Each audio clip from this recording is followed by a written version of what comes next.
What's good, everybody? Thanks for tuning in to another episode of Over Quota. Please don't forget to subscribe, rate, and review if you haven't already.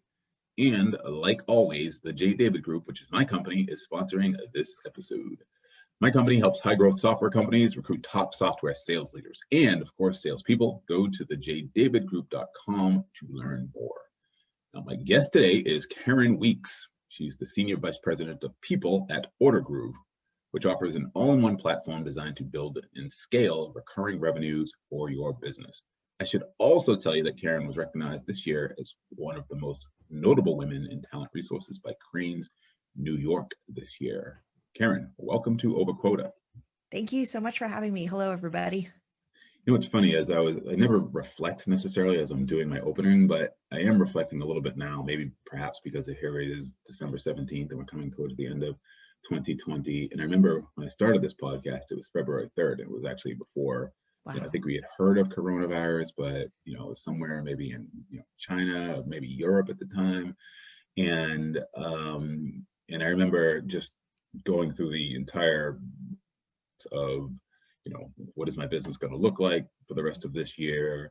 Who are the people that I should be talking to? And I was happy to have my podcast because I was able to connect with people like you, Crain, and just sort of continuing to have conversations, even if hiring wasn't necessarily where it was before. And then here we are towards the end of the year, and people have started to get vaccines, right? Which is just crazy. Like, I'm like, wow. Like, my mother's has been in healthcare. She's been a nurse my entire life, and she works at a hospital here in Boston part-time because she retired, and she's over 65, of course, and she was telling me that she's getting her vaccine on Monday, which is it's really cool. So it's just amazing to think about like where we were at the beginning, and we're so far from out of it, and it's frankly worse now than it was when it started in terms of the numbers and everything, but at least there's hope on the horizon. So anyways, to mention that. No, it's interesting because I go through the same thing, especially actually anytime someone mentions the Cranes thing, because I got that email that was happening while I was at a conference in Orlando the final week of February. And I was emailing with our leadership team around what should we do about going home. We should not let people, we should say people don't travel. And if you do, quarantine. And like literally every day, every hour, we were changing what we were doing because everything was unfolding so fast. And I remember sitting at this table at the conference, getting both the email about Cranes and talking to the team about what are we going to do about this virus. And it was just such a surreal moment. And maybe we'll stay home through April, maybe we'll stay home through June. And here we are in December. It's just been such a wild experience. Yeah, two things to say about that. It's funny when you mentioned that you were in Orlando in February because I was in Miami in February, and I know you're in New York. I was in New York right before, so I was in New York with my family on vacation. Like I think it was 21st to the 25th, I think, of February, and then it was the following Saturday. I went home, left them in New York, and then on Sunday I went and flew down to Miami. So it was like literally the last bit of travel that I was doing before all this really started to go crazy. Let me ask you this. Were you, when you guys were sending the emails back and forth and things started to change, were you already prepared digitally or operationally, like where it was just, okay, we're going to continue what we've been doing, it's just you guys need to log in from home? Or what were some of the structural and operational changes that needed to happen early on? Yeah, it's interesting because literally from like a technical and operational standpoint, everybody had laptops. We're a 75-person tech company. So it was definitely quote unquote easy for people to pick up and go home. I think the bigger struggle was we actually were a pretty in-office focused company. We really liked seeing people in the office. We wanted people to be there. We had a couple of hires outside of New York, but not many. And honestly, it was sales folks that probably their territory was the West Coast. So it made more sense for them to be based out there. So I think the emotional and community piece of it was what people struggled with the most, outside of whatever home logistics they were struggling with. I'm lucky I've got this room where I can kind of be in this corner and usually it's pretty safe, except for a random cat walking through. But, people who have roommates and kids or in a studio apartment, that was very hard for people to adjust to, even though they could pick up their Ordergroove laptop and sit anywhere they had to. How did you help them then make that adjustment? And was it something that you almost saw immediately that there were those inherent challenges that maybe you didn't have that other people had? And then how did you actually implement changes to help them? Yeah, we tried a couple of different things. From a technology standpoint, one thing that we really tried to think through was the engineering teams were really used to working so closely together. Mm. And so how can we create, the whiteboard experience? How can we do pair programming and some of those things that they're so used to doing? So there's sort of like an all-day hangout that they can pop in and out of that they want to. They found some technology for the whiteboard. So there was some tech things that we had to work out for groups like that. And then from more of the collaboration standpoint, we quickly realized that the 70-person Zoom meeting was not, it was effective from a business standpoint, like here are things you need to know, but not from a community building standpoint, because the same 5 people always talk. So we shifted to focus much more on smaller group things based on people's interests, book clubs. Our director of product loves to cook, so he does these cooking classes, workouts, trivia nights, anything that people are sort of into, both online and offline. Because the other thing is everybody's schedules are different right now, whether it's because they've got kids at home that they're trying to do remote learning, whether it's because they're on Zooms all day and they're just so exhausted. The last thing they want to do is do something social on Zoom. So we tried to offer both online and offline opportunities. And then we also had a little fun with it. So we, maybe April-ish, we did a contest of the most unique home office setup. And the point was, it should be kind of silly. Like we didn't actually want bookcases. And I mean, you've got a beautiful background. What are you trying to say, Karen? Yeah, I know. You've got a beautiful background, but we want people to know you didn't have to have that kind of setup. Right. So, people had desk chairs on top of dining room tables. They were using, toasters for stand-up desks, their kids' like easel thing. So we wanted it to be, kind of fun and silly and like, yeah, this is our life right now and we're just making it work. So what are you doing to make it work? So I think all those different things hopefully help people adjust a little bit more from like the emotional side. 2 questions about that. Did people pick up their laptops and just sort of like pan them around their rooms and show them like what else was going on? So yeah, the backdrop it was. Yeah.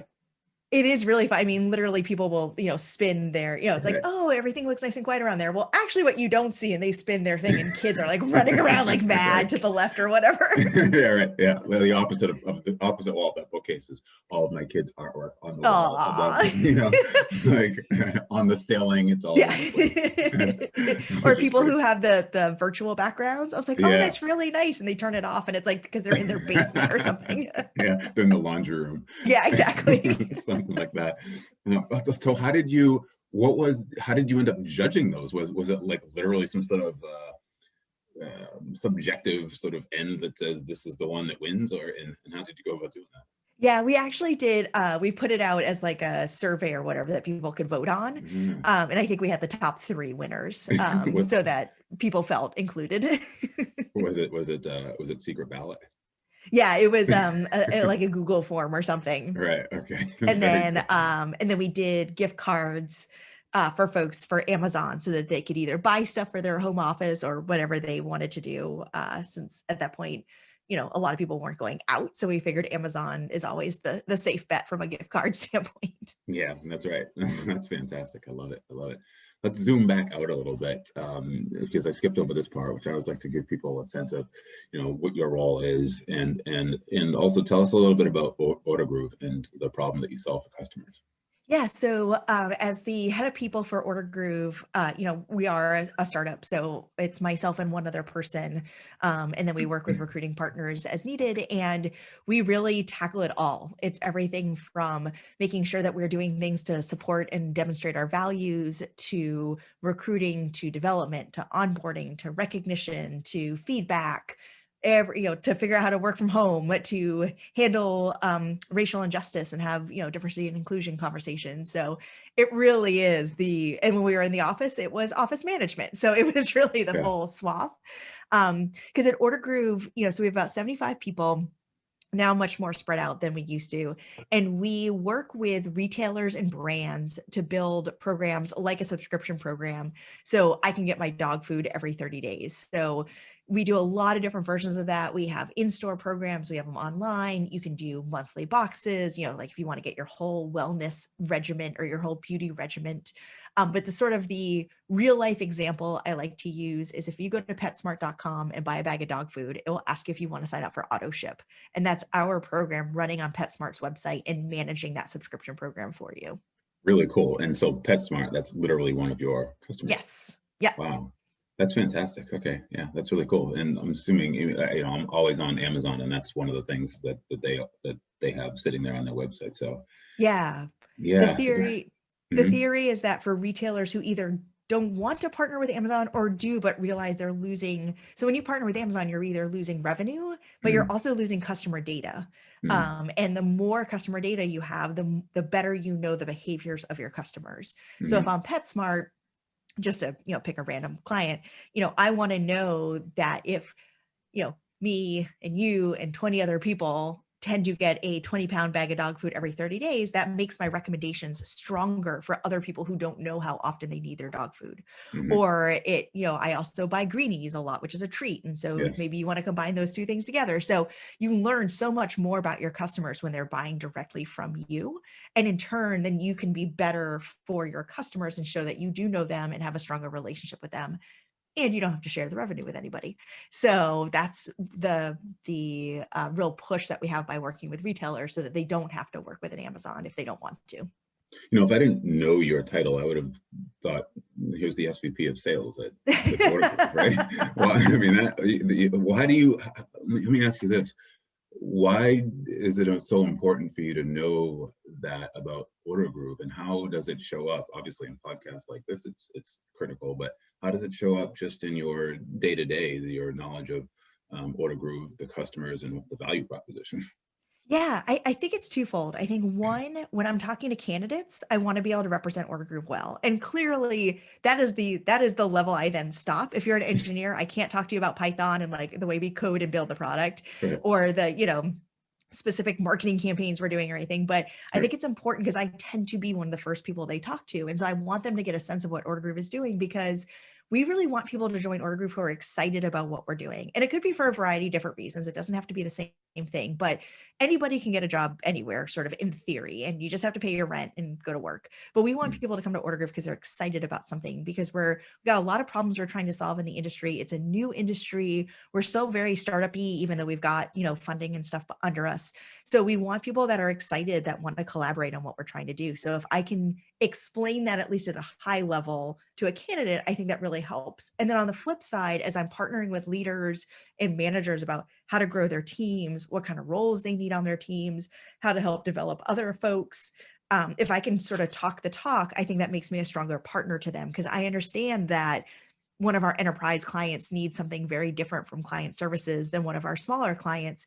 And if we're, targeting more smaller clients, that means we need more account managers versus client directors. And if I understand the business in that sense, it makes me a stronger partner for our leaders as well internally. Yeah, that makes sense, and that's kind of why I asked, because I thought that's where you were going to go. But that's important. Frankly, it's what I do as well. Sometimes I find myself almost indirectly pitching one client's product to another client, just because just because it's something, these are the things that I now believe in and talk about all the Yeah. time, which is very, very interesting, for sure. How has the change, so to speak, with everybody working from home? Obviously, all of the interviews are like this, I'm assuming, over Mhm. Zoom or Microsoft Meets. How has that changed the recruitment process? And then also, given the fact that it is a work from home culture now, at least for the short term, I think you said that, maybe longer than that and Mhm. beyond, I think you guys are going to start shifting to. How has that sort of informed you and perhaps the hiring manager's decisions as to the kinds of people that you are bringing on, and how do you continue to screen for those? Yeah, it's been really interesting. The shift to literally having conversations like this for the one-on-one interviews, was weird, but you got over it pretty quickly because everybody's pretty used to doing Okay. Zoom meetings, at least in our space. Mhm. I think the harder part is, especially for sales, really for a lot of roles, but especially for sales, we always have a final presentation. And it's, do a pitch on Ordergroove, what client might you want to, or what prospect might you target? You don't have to get it 100% right, but just kind of shows that you're starting to get our business and we get to see you in action a little bit. That's really hard with 5 or 6 people on a Zoom that you don't know. So I think that's been definitely hard. So we've been trying to prep both the candidate as well as the interviewers about, like, here's, ask some of these questions and make sure you pose questions to the group, so it's not just total silence. But I think that's been one thing that's been a harder adjustment. And then I think what we're looking for is, how do you build relationships, and how do you kind of get out of your shell to, learn a company, to meet new people? Everybody does it differently. You don't have to be an extrovert and like a crazy talker or anything. Just do it your own way. But how do you do that? Because I think that the way to feel engaged with an organization, the way to feel passionate about an organization, and hopefully then stay with an organization, is that you feel part of something bigger. And that's easier when you walk into an office and you see 50 people every day and you chat with people. When literally my first day is just walking to my dining room table and logging on to a different computer, it doesn't have that same like enthusiasm and adrenaline rush of like a typical first day. So we try to both ask people, how would you sort of overcome that personally? And then we've tried to do things to build relationships earlier on. So it's both learning the job, but also learning the team to help build that. So those have been some of the things that we've been talking to folks about to try to help make sure we're finding folks that can join a team versus just be an individual contributor sitting at their desk. Is there any right or wrong answer to that? Or are you really looking for their thought process as far as how they are thinking about what they would do to overcome some of those challenges initially? Yeah, I truly am just looking for a thought process. And by the way, not having a thought process is an answer as well. Maybe that's the wrong answer. I don't want to say right or wrong, but if you haven't sort of thought about that, to me, that shows that you are, just kind of doing your own thing. Not that that's wrong in life, but it might be wrong for Ordergroove. So I think as long as you have some sort of thought in response to it, even if it's, I didn't really think about that at my last company because I already worked with them. I think what I'd probably do is blah, blah, blah. Even that's something. If you're literally like, I don't know, I guess I'll just talk to my manager and like figure it out. I don't know about that. Right. Yeah, I think there's something to be said there. There's this like level of self-awareness that and almost comfort to say, okay, you know what? It's a good question, Karen. I actually never thought of that just because I've never been in that situation before. And then start really, start processing it and thinking about it in real time. And because I was talking to somebody, actually, you mentioned DEI earlier. And, one of the things that always comes up is just like, I said, like, I think they ask a question about what have you done in your own world, right? Your own personal life or at work that advances more inclusion. Wow. More equity, right? Yeah, exactly. Wow. It's like, geez, it's a good question. Nothing, you know what I mean? Yeah. It's like, but when it's somebody to sort of be comfortable with being honest and being self-aware of those things, I think is important. And then to try to put some thought into, okay, this is what I might do moving forward given the current circumstances, something like that. That's really interesting because on the flip side, I've actually seen candidates be a lot more thoughtful about the questions they ask me. So prior to 2020, I feel like the typical question was, tell me about your culture. What perks do you have? I'm like, you read that in a book. You don't actually know what you're asking, but you're supposed to ask it. Right. Now it's much more about, how did you make the decision to go work from home? How did you make the decision to stay home? What did you do over the summer during the racial injustice conversations? What have you been doing about diversity and inclusion? Like, it's much more pointed because I think they understand that's what culture is how do companies support their team members during these tough times. And it's definitely like, wow, let's have this conversation. Let's do it. But it's also really impressive because I think they really kind of get it more now.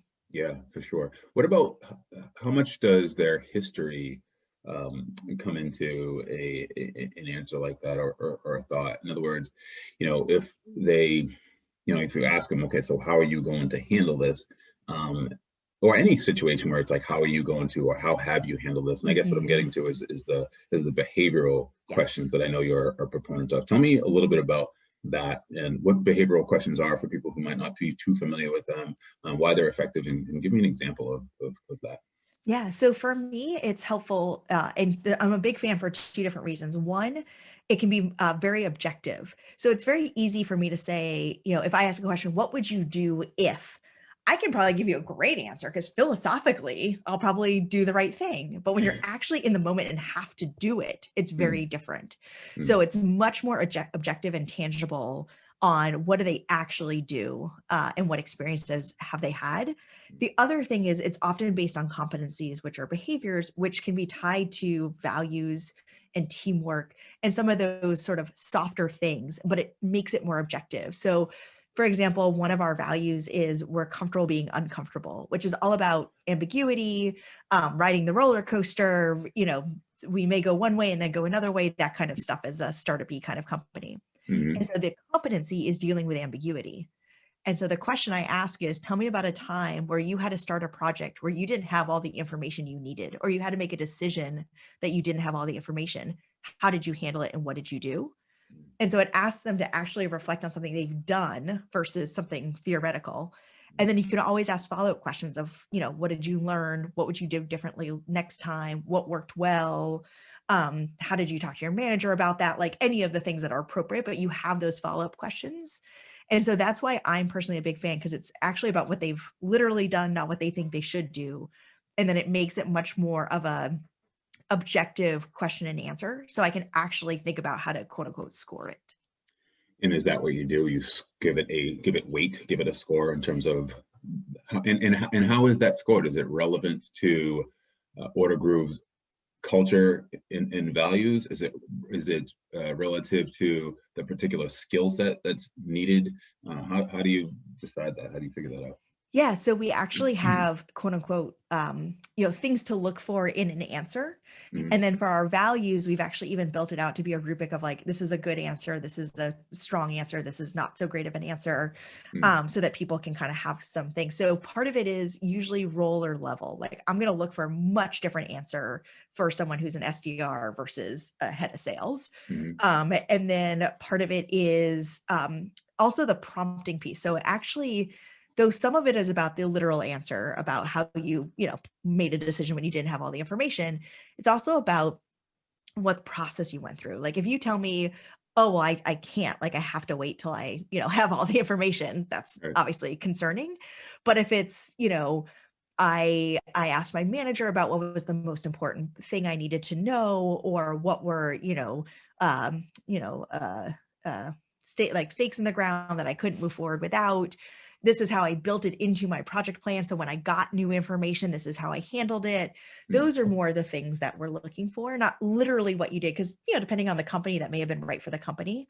And it's more about how do you actually go through it and what did you learn from it? So I think those are the things we're looking for. Is we've kind of mapped it out for some answers, but also it's more about how open are you with your answer? How honest are you? What did you learn? How did you communicate that? Those are more of the things that we're looking for, not literally 2 + 2 = 4. And are you scoring them on what you just said in terms of open honesty, the way that they communicated, those types of soft skills that are evident in the answer as opposed to the actual outcome, I guess, of the answer, right? Yeah, because I think a lot of times, based on the company or something, it may not have been the process Ordergroove would have followed, but I can't ding them on that because it was their company. Yes. And I think it's also a lot of the follow-up questions. So if I say, well, what did you learn from it? Well, I just would kind of do it the same way because there's nothing I could do differently. No, there's got to be something you can do differently. So I think it's some of those pieces that really more stand out. And then we've got within Greenhouse, which is our recruiting platform, we have all of this in the interview guide. So if you're interviewing this person, you've got probably 2 areas that you're specifically focused on. All of this is in it. So when you go to actually rate them on a scale of 1 to 5, this is sort of called out for you. And then overall, so you're asking a couple questions, and then overall, would you give them the thumbs up or thumbs down to be considered for the role? And is there a threshold, I guess, if you will, that says hire, don't hire, or move forward, don't move forward? Like how does that work? Yeah, so based on the individual questions and like the things that you were specifically looking for, based on your experience only with this candidate, would you, like as an interviewer, like not the hiring manager, as the interviewer, there's actually 4. One is strongly do not hire. And we kind of joke like, I will question if I should stay at Ordergroove if you hire this person kind of thing. And, I wouldn't recommend hiring, but that's just my opinion. You do what you need to do. And then the 2 on the other side, like, yeah, I think you should hire them. Or I would lay myself like on the sword for this person. Please, please, please hire them. Don't let them, leave the building kind of thing. Yeah. And the hiring manager takes all of that feedback. And we usually myself, we'll meet with, or, we'll do a debrief as a team, but definitely myself will work with the hiring manager on, okay, so based on all this feedback, they were looking for different things, right? So what's most important? What are some of your biggest concerns? What are your must-haves? So, we could think someone is an amazing add to the team, but if they really struggled with like a Python, project or something, then that might be a problem if they're an engineer. So, what are those like non-negotiables and how they do against those versus some of the broader things? Or on the flip side, if they did do great with some of the softer skill things, and we think they'd be a great addition to the team, do we think it's worth training them once they get here? Or is it worth the risk on maybe some of the technical skills that we think we could, I can teach you Excel. I can't teach you how to collaborate. Right. So those are some of the things that we talk through for the hiring manager to decide if they're going to hire someone or not. How does all of that manifest itself as you track their performance once they've been hired? In other words, I interviewed Mark Roberge from HubSpot way back in the day. And he talked about a regression analysis that they used so that they could measure the people that they were interviewing against the people that have achieved a certain, they were there for a certain part of time at HubSpot and have achieved a certain level of, success and all, whatever success is. But are you able to do that there yet? Is the data not there enough? Give me a sense of what that looks like. Yeah, it's a great question. At Ordergroove, our volume of recruiting is not there yet. We used to do something similar at Yodel where I was before Ordergroove. But yeah, at Order, it's more, based on how, especially on sales, it's pretty easy to tell how they're literally performing. And so, if someone doesn't work out, we will sort of do a retro for ourselves of like, did we miss something along the way? Sometimes yes, sometimes no, right? Like sometimes this person just doesn't work out and that just happens. But we do try to, see if there's anything we can learn from it from a hiring standpoint. But it's much more just sort of conversational, not anything within a system or anything mathematically looked at. Yeah, very few teams I think have done that, frankly. He's an MIT guy. You said when somebody doesn't work out, how do you qualify not work out? In other words, is it 3 months, 6 months, a year? Because somebody's there for like 4 years, let's just say. You can't like, oh, that person didn't work out, right? So like what is a team do you guys say like, that we missed on that one? Yeah, it's an interesting question because it really depends on the role, but also it depends on what they're struggling with. So if it's a cultural behavioral miss, I think the runway is shorter because you're kind of who you are. And we definitely want to coach you and try, but I think that runway is probably shorter. If it's you're struggling to close deals, you're struggling to learn Ordergroove's product or like something along those lines, there's probably more investment there because we want to help you get you to the better place. And so we may do a performance improvement plan, or we may just do some coaching depending on sort of the severity of the situation. And then, it's probably 6 months-ish that we want to try to give you a chance. Unless like you're really floundering. And then I'm also a big believer of honesty, and I will have a conversation with you and say, I don't know if this is going to work. Like we're willing to try, assuming we really are, like we're willing to try, but it's going to take a lot of work. So we can either go down that path and try to make it work, and this is what we're going to need. This is how we're going to partner with you on it. Or should we just kind of both admit this isn't working, and you can, whatever, take the next month or whatever to transition out, and you have our support to do that and take time to interview, blah, blah, blah. And I think sometimes having that frank conversation with someone, not everybody has the self-awareness, and some people really will try to make it work because they're, for whatever reason, they want to sort of force it. But a lot of people will say, something, I think you're right. And they almost need that permission. Yeah, right. For somebody to say, you know what, maybe it's time to start thinking about other things. Couple of questions to follow up on that. You mentioned there are behavioral issues. That's usually, a bigger challenge. We'll give them 6 months. Which prompts me to ask, do those behavioral challenges, so to speak, show up really early? In other words, like in onboarding Yeah. perhaps, Yeah. or like that first, full the non-onboarding, like how Yeah. soon do those things manifest themselves? Yeah.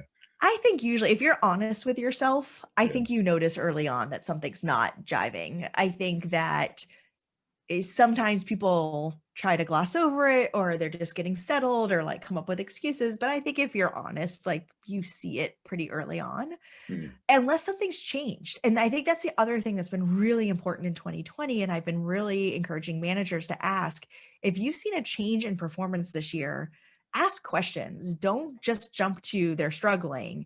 So much stuff is happening this year. It's fair to ask, like, are you okay? Is everything, do you need to talk through anything? Are you struggling with anything? Is there something that me as your manager or the team or something can be doing to support you differently? And it doesn't excuse any gaps in performance, but it probably changes the conversation and the position of how you want to move forward. mm, And I think it's important to ask, period, especially if you have someone who's been there for a while, who has been doing well, and there's a change in either performance or behavior. It's important to kind of try to figure out why. mm, But especially right now, there are stresses going on that we do not know about in their lives. And I mm. think that can definitely be impacting performance or behaviors. How much support do you give your managers, and support, guidance, all that in terms of how to coach underperformance, behavior challenges, all the stuff that we're talking about here? Yeah, so it's twofold. One is through one-on-ones. So I'll check in with managers, see how things are going on their teams, and that usually bubbles something up. Or they do reach out to me and say, like, hey, I need to talk to you about something, I need your advice on something. We also do roughly every other month or so, we do manager roundtables where we try to bring the management team together to do some sort of training. And it's less, or I hope that it's less of me like, here are some slides and I'm training you on how to do something, but more about conversations around, this is a topic I think that the management team, is struggling with or trying to think through. Let's talk about it as a group. And it's more part peer-to-peer coaching and part Karen's here to train you on something. Mm, So we try to do those, but again, I feel very fortunate since we're only 75 people. The managers know me, they know they can reach out to me. And I think they usually do when they're sort of hitting one of those walls. Now, sometimes I think we probably could have talked about it like a month ago versus now, because now you're at a frustration point. You're like, I need your help. So I think that that's something that, we can always kind of do better at. But I do think that they know that they are in over their heads, or they aren't sure how to handle something. And so they reach out to me and we talk about it. And then I either coach them through it. I can also offer to reach out to the team member depending on the situation. Sometimes it's both, we kind of talk about the best approach. uh-oh, when you're reaching out to the team member, I'm sure there's a little bit of butterflies going on in the stomach. If I'm getting an email from Karen Weeks, I'm like, what is this all about? Well, That's not. it's funny because I try to do random one-on-ones with people, or like uh, 90-day check-ins and like all that kind of stuff. So I right. always Slack them first and say, hey, we haven't chatted in a while. Would love to hear how things are going. I'm going to throw some time on your calendar, but that's all it is, like no agenda, whatever, so that they know like not to worry. Right. And if I don't say that, then yeah, maybe it's a little worrisome. So when we That's post, Yeah, I mean, I try so hard not to be that HR person, but at the end of the day, like that is my role. And sometimes that's the conversation we have to have. And so I try not to make it too bad. well, let's give you more credit. The role isn't just being the Grim Reaper, so to speak. Yes. There's a Yeah, lot more, exactly. right? It's kind of like we were in, grade school, high school, and you need to go see the principal. You're like, Yeah. what's Well, going on?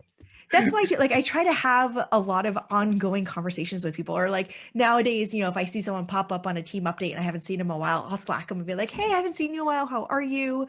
So that we do have those conversations. So it's not like, oh, the only reason Karen talks to me is because I'm in trouble or Yes. something's wrong. It's like, no, Karen cares about me, she wants me to be successful, she wants me to be a healthy human being. And then those are usually the conversations. So if we do have to have a tougher conversation, either it's not the only time we talk, or hopefully I've built up some trust there and they know that I'm there for them just as much as I am, quote unquote, for the business. Because I think that while HR has definitely evolved over the years, there's still oh, you work for the company kind of thing. And I'm like, no, actually, I work for both of you, because if you're not successful, the company's not going to do well. But I also can't give you everything you want because you're a fluffy unicorn and like ignore what the business needs. Yeah, right. And going back to sort of behavioral kind of culture challenges, I had a client recently who let go of someone, not necessarily for performance, but just because they were a cowboy, as they called it, or a maverick, where, Mm, the team is really about collaboration yeah. and coming together and those types of things. And this was a salesperson that was not, right? So sometimes Hmm. it can even be that, right? You look at, to use a sports metaphor or analogy, you talk about wide receivers in football, and people call them prima donnas and those types of things. And sometimes they can be really disruptive, even though they're high performers. And at the end of the day, sometimes they don't work out for other reasons besides the number of touchdowns uh, Yes. that they've had. I want to go back to the interview for a minute, because I want to, people are listening to this. I want to try. Well, they're obviously listening to this, but thinking about thinking about some threads that haven't been followed. So let me just go back. Yeah. The behavioral interview. Is there a way where candidates can prepare themselves for behavioral based questions? And then also, let's say, for instance, someone's not prepared for a Yeah. behavioral based interview, and how can they answer those questions that are in a way that's clear and concise, so they don't go on for 5 minutes trying to find their thoughts, Yeah. or whatever that a lot of challenges come up for them during the interview that I see all the Yeah. time, frankly. Yeah. Yeah, absolutely. So I think there's a couple of different things. I think one, to be prepared as possible, just think about a bunch of different stories that you might have throughout your career. Another question I love to ask, actually, to your wide receiver analogy, or metaphor, whichever one it is tell me about a time that you actually walked away from a deal because it wasn't right for your business. Mm. Because it's so easy, because, look, salespeople are commission based, right? Like, you want to close that deal and get that deal. But if it totally screws your partner on the client services side, or destroys, something else that is important to your organization, it's not the right deal. So you need to walk away from it. So that's another question that I like a lot. But so I think coming up with just with a lot of stories, thinking about your experiences, being ready to kind of answer a bunch of those things. And then also thinking about being okay to say, something, I haven't been asked that question before. Let me take a second to think about it. And I always say, sure, of course. And I let there be some silence. And, if I think they're really struggling with it, maybe I'll rephrase it or try to go at it from a different angle. I'll also say, hey, if nothing's coming into your mind, maybe it's not work related. Maybe if you volunteer somewhere, or if they're earlier in their career, maybe back in school, you were part of a club or something. And sometimes that kind of helps jog their memory as well. Mm. So those are other ways to kind of, as a candidate, give yourself some time. Like, it's okay to say, I haven't been asked that question before. Let me think, because I want you to come up with the best answer, not the first thing that pops into your head. Yeah, and that's the thing. I feel like for those kinds of, when somebody's asked a thought-provoking question, it's okay to, or it should be okay to, allow them to have some space. They should know that it's okay for them to have some Yeah. space, obviously, to think about it and to answer it. I think one of the mistakes that I've seen a lot of candidates make, and I was actually just preparing a candidate or two yesterday, in saying that a lot of the feedback that I get from clients when candidates don't work out, let's say, for instance, on a phone screen or a Zoom, is that, Jay, I had a half hour with this particular candidate on my calendar, and she spoke for 25 minutes, Yeah. right? Or it took 6 minutes for him to answer my first question, and I'm not even quite sure he by the end even remembered what the question was. So I had to prompt him to answer it, right? And it's one of those things where, in my seat, I sit there and struggle with it. I see it a lot on my end, so they actually don't get to the client. Sometimes they do get to the client, maybe because they just had a better day with me. But I feel like it's a big struggle in that candidates are, even though if you look at their resume and they're like the person, right? They have these Hmm. experience, the skills and all that. And then you get on the phone with them or in Zoom, and it's like, man, like, they're just not exciting me, right? Yeah. They're exhibiting the behaviors that aren't going to get past anybody at this Yeah. point, right? And I always struggle to figure out how to communicate with them that, you know that's not the way to go about it. What's your advice for Yeah. them? How do you coach people on that? Yeah, it's a great point because I think especially in sales, I'm not just judging you as a candidate. I'm picturing you pitch our product and sell Mhm. our product and how you're going to be in front of clients from minute one, to be honest. And so I think, that's one thing that, especially folks that are earlier in their sales career, I really try to encourage is think about the fact that you are selling yourself just like you are going to sell our product. So if you were walking into a pitch meeting with a prospect, you would practice, you would think about what their pain points are, you would do research on that company, and you would be prepared for that conversation. Think about an interview the exact same way, except you're selling yourself instead of a product. And by the way, if they don't do that, that shows something about how they approach sales, which for some people are fine. Like maybe they're used to reading a script and that's the kind of sales role they're looking for. That's totally fine. That's not going to be what the role is at Ordergroove. And so I think doing the same practice and research and prep that you would for a sales call for an interview might help position it a little for folks. Yeah, and I think you're right. I think that's what's missing in a lot of cases, that people aren't necessarily practicing and preparing. They're just showing up and hoping that they're going to do well. But you're right. Mhm. They probably, if they are doing that as salespeople, they probably aren't doing that well as a salesperson, or shouldn't continue to do that. So that makes sense. What about people who have struggled, whether it be now in 2020, which a lot of salespeople have, for reasons beyond anybody's thought process coming into this year, but even if it's not 2020, even if it's going back to 2018, 2019, and they've had a setback and they've had a struggle, I guess, is Ordergroove, open to setbacks and struggles? And if so, how do you help people, or expect people to overcome those, I guess? Yeah, I think it's about being proactive in talking about it. So, not that you have to go into the details of what the struggle was per se, but Hmm. as the first question of every interview is something like, "Tell me about yourself, walk me through your resume," whatever that like opening question is. And in that headline, share, look, the last couple of years have been really tough for me personally.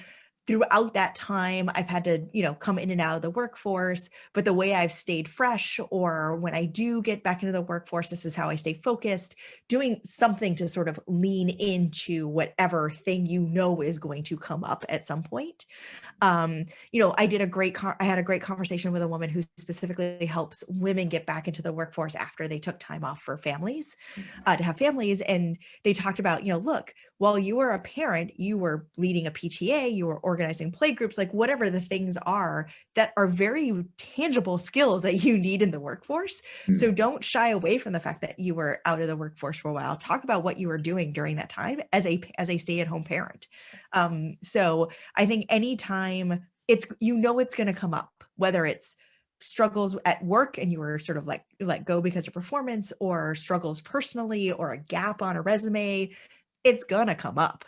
You can't hide from it. So lean into it and proactively talk about it, because then you own the story, not having to, and you're not defending something.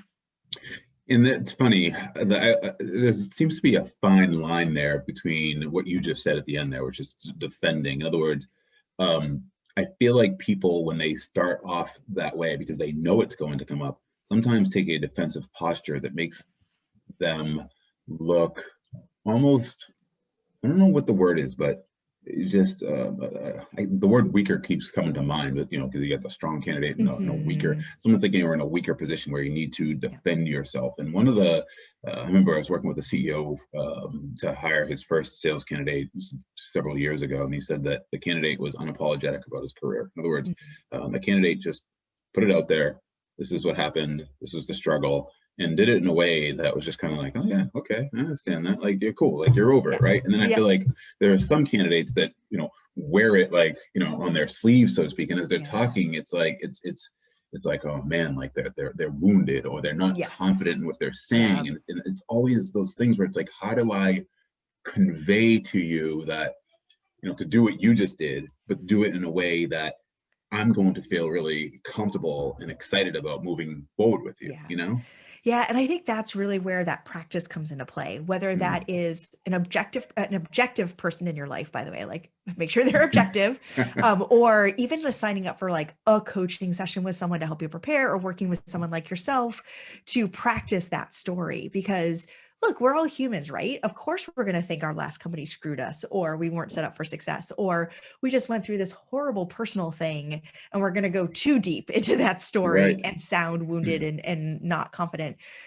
That's just natural. And so work with someone who can be honest with some feedback around, hey, when you tell your story that way, you come off defensive, you come off wounded, or too, you went too deep into a personal situation, or you blamed the company too much, or whatever thing is you need to kind of fix. Or they'll go, nope, you got it, that came across very clear and I understand, and I have no concerns. So I think that goes back to that practice piece and just finding someone who will give you that honest information.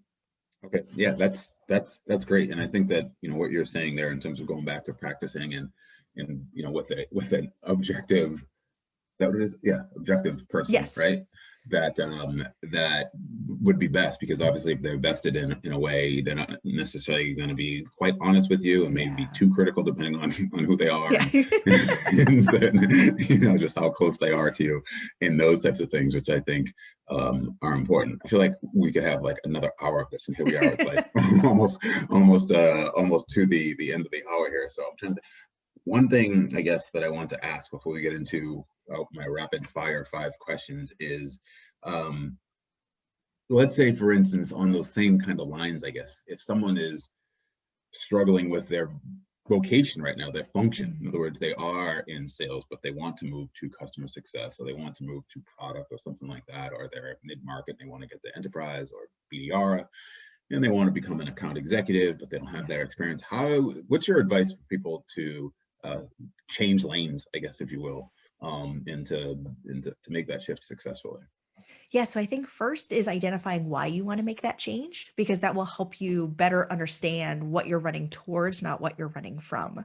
Mhm. And then I think talking to people that are either in that job today or manage people like that, because often the skills that you have are very transferable, and you'll be able to pitch yourself better when you sort of understand how the roles are actually overlapping versus, I've never done that before, but I want to. So don't you want to take a risk on me? And I think especially if for sales folks, if you have the kind of organization that supports internal growth and internal transfers, talk to your internal team. Like if you're a good team member who just doesn't want to be in sales anymore, or maybe is great at everything and just like closing is not your thing, so maybe sales isn't your thing, reach out to client services, reach out to product, let your manager know that you're interested in something else. And I know so many people at my organizations, both current and past, that have made those changes internally. And that's the best way to make a career change, because you already have the trust of the team. You already know the organization. And so again, it goes back to that soft skills versus technical skills. You know, I know you're great at building relationships because I see you do it as a salesperson. I'd love to have you on client services. So I think the internal move is obviously a great opportunity if that's appropriate for your organization. But yeah, I actually, in my podcast that I have, Getting Off the Hamster Wheel, all we do is interview people who've made career changes. And sometimes it's more extreme, like we had a minister who moved into sales, or sales that move into product or whatever. But it can also be much more, as I think about my sales career, I want to move into management, or I want to move into more SMB versus enterprise. So it can be a lot of different versions of what career change might be, but people do it all the time. The key is to figure out what you really want to do and why you want to do it, and then talk to people that are doing it, because you'll learn a lot more about what it takes to be in that role. Do you have to fill any skill sets? Is it something you can learn as you go? And then how do you brand yourself in that new role, and networking with people who can help you make that change? A friend of mine who was also a candidate of mine went the opposite of what you just said. He was a sales manager, opened up a church, became a minister. Oh my gosh. Right? And then went back from the church, still part of the church, of course, but back to from the church to become a sales manager again. So, So funny. I should recommend him for your podcast, actually. Yeah. He's fantastic, actually, on that. He's a great orator too, of course, for sure. So he's really good. Yeah. All right. Well, let's jump into the segment that I call the rapid fire 5. I'll ask you 5 questions. You give me 5 answers. That'll give us a little bit more of a well-rounded view of who you are. Yes. Although the first question is still business related, which is, are you hiring? Yes. Which positions? Yes. So in Ordergroove, we're actually hiring in a lot of different places, engineering and marketing, but sales as well. We have 2 account executive roles open today, and we're about to open probably some more SDR roles, especially as we go into 2021. So check out our career page. It's just ordergroove.com/careers, or find me on LinkedIn or whatever. But yes, we are hiring. Awesome. And remember to use this podcast in your subject line, people, if you're emailing. Yes. Because I'm sure she'll give you extra special attention. Yes. For sure. What are you most excited about right now, either personally or professionally? Or I should say, and both personally and professionally. How about that? Yeah, I think personally, as different as the holidays will be this year, we are closed next week. And the benefit of not seeing family is that it's actually going to be a really quiet week. So I'm looking forward to just getting a chance to, kind of refresh, be offline for a while. Because normally the holidays is so busy with seeing everybody, which again, I know I'll miss, but there's also, a refreshing side to that as well. Yeah, exactly. And then I think professionally, we have a lot of great opportunity in 2021 as an organization. I'm excited to see how, when life returns to a new version of normal, how this remote work continues to happen. I think it really opens up the talent pool for us. And so I'm really excited about the opportunities to really build the team in this sort of new world that we're working in. And what do you want to get better at right now?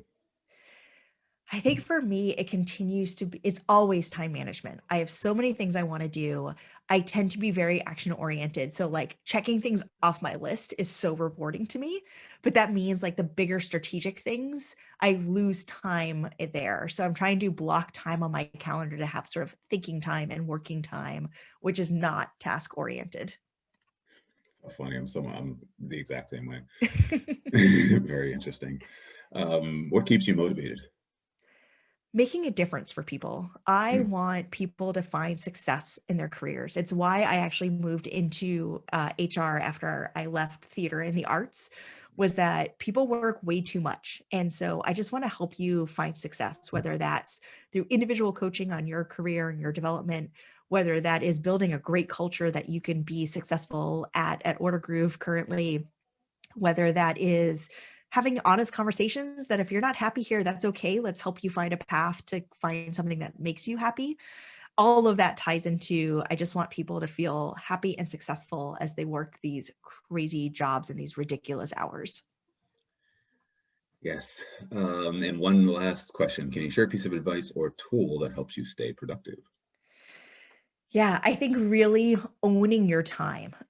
It is so easy to let the day get taken away from you with meetings. And of course, now you don't even have like the 5-minute drive-by conversations. It's, oh, let me schedule a meeting, and all of a sudden Yes. another half hour. Yes. So I think saying, look, from 8:30 to 9:30, I need that time to prep for my day. From 12 to 1, I need to take that time for lunch, or whatever the thing is for you. And look, it's not going to be perfect, but if you lead with that expectation for both yourself and your team and your manager, it'll be easier to protect it. And then you make the choice of, something that's a meeting I have to go to. 12 o'clock's the only time we can do it. Fine, I'll totally do that, and I'll have lunch at 1. But really owning your time and being empowered to do so. I love it. On my calendar, I have lunch, I have floss, I have exercise, like literally floss, like floss my teeth. Like, did he say floss? Yeah, not like floss like dance or floss like show off, but like literally it's like floss your teeth. It's like, it's just one of those things. It's like, I know I need to do it. And if it's not on my calendar, there's just no way I'm going to do it. And then, oh my gosh. And then actually today, like my calendar's really full today. And I had a candidate that wanted to talk to me today at 11, but I guess he screwed up the calendar link, so he was never on my calendar at 11. So I told him, use the link again. And I had one opening today that was open that was like, okay, cool. I can use that to shovel, for the day, right? He puts his time at 4:30, and I had to send him an email back. I'm like, listen, I meant to block that off. I have to shovel, otherwise all the snow is gonna freeze over. I'm like, can we do it tomorrow on Friday? He's like, yeah, that's fine. So Yeah. but yeah, no, you are absolutely right. That is Yes. fantastic. Well, good news, Karen. You can check this one off your list. Yeah. You're all done with this for the day, and I know we've tried to get you on for quite a while, so I'm so happy that we're able to do this. For sure, it's been nice meeting you through all this, and thank you for going over quota. Yeah, thank you so much for having me. Goodbye, everybody. Cue in the music.